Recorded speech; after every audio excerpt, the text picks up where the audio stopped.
Sa desisyong binasa ni Judge Luz del Carmen Ibanez Carranza, pinagtibi ng appeals chamber ang nauna ng pasya ng pre-trial chamber na hindi dapat palayain si dating Pangulong Duterte dahil sa pagturing umano sa kanya bilang isang flight risk. Tuluyang ibinasura ng International Criminal Court Appeals Chamber ang hiling ni former PRRD na interim release habang hinaharap niya ang mga kasong may kinalaman sa gera kontra ipinagbabawal na gamot. Pero nabuhayan naman ng loob ang taga-suporta ng mga Duterte dahil inutusan na ng Korte Suprema ang Malacanang at ilang sangkot na opisyal ng gabinete na magsumite ng kanilang mga komento sa habeas corpus petition na inihain ng mga kamag-anak ni dating Pangulong Duterte na humihiling sa mataas na hukuman na pilitin ang gobyerno na gumawa ng mga hakbang upang matiyak ang pagbabalik ng dating Pangulong Duterte sa Pilipinas mula sa International Criminal Court detention. Ang mga respondent ay sina Lucas Bersamin, Jesus Crispin Remulla, John Vic Remulla, General Romel Marbil, Nicolas Torre III, Menardo Guevara, Norman Tiangco at ang iba pa. Ang mga nabanggit na respondent ay binibigyan ng hindi umiiral na panahon ng 30 araw upang maghain ng kani-kanilang memorandum. Ngunit para naman kay Atty. Rowena Guanzon,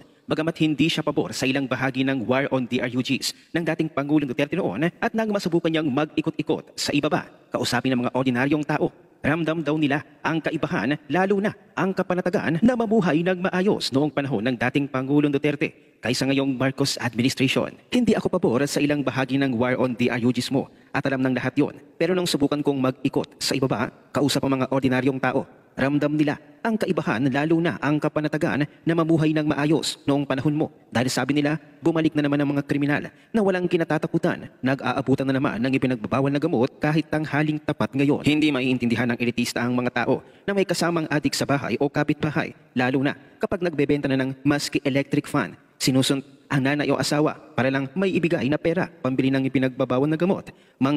O bigla na lang nang makita dahil wala na sa katinuan ang utak dahil sa pinagbabawal na gamot.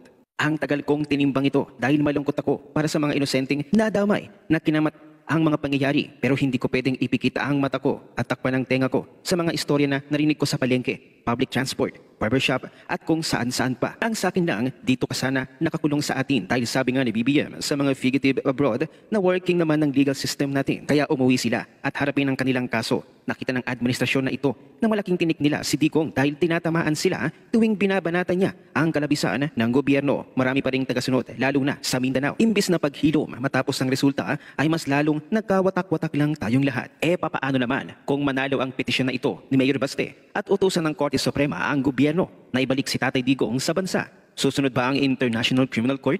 Paano ang gagawin ng gobyerno ni BBM kung hindi sumunod? Hindi ba sakit sa ulo yan, BBM? Para naman kay Mr. Will Talker, ay tila mahihirapan talagang makauwi ng bansa ang dating Pangulong Duterte, lalo na kung ang resources ng bansa ay ginagamit upang pigilan na makauwi ang dating Pangulong Duterte at talagang hindi inaalaw ng presidente. Panoorin natin ang buong video. Hindi hahayaan ng Marcos administration nila BBM na mapauwi talaga si Tatay Digong. Hindi yan nila hahayaan. Kasi alam naman natin na si Tatay Digong ay hanggang ngayon, no, ay andyan pa rin yung karisma at andyan pa rin yung full support ng mga Pilipino kay Tatay Digong. At hindi nila yan hahayaang mapauwi dito sa Pilipinas kasi masisira ang mga political career niyang mga hinayupak na yan.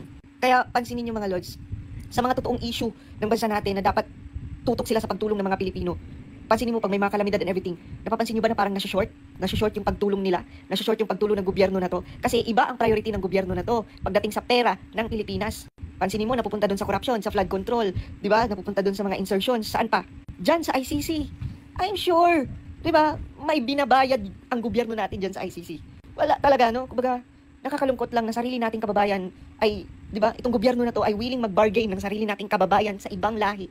Grabe. Para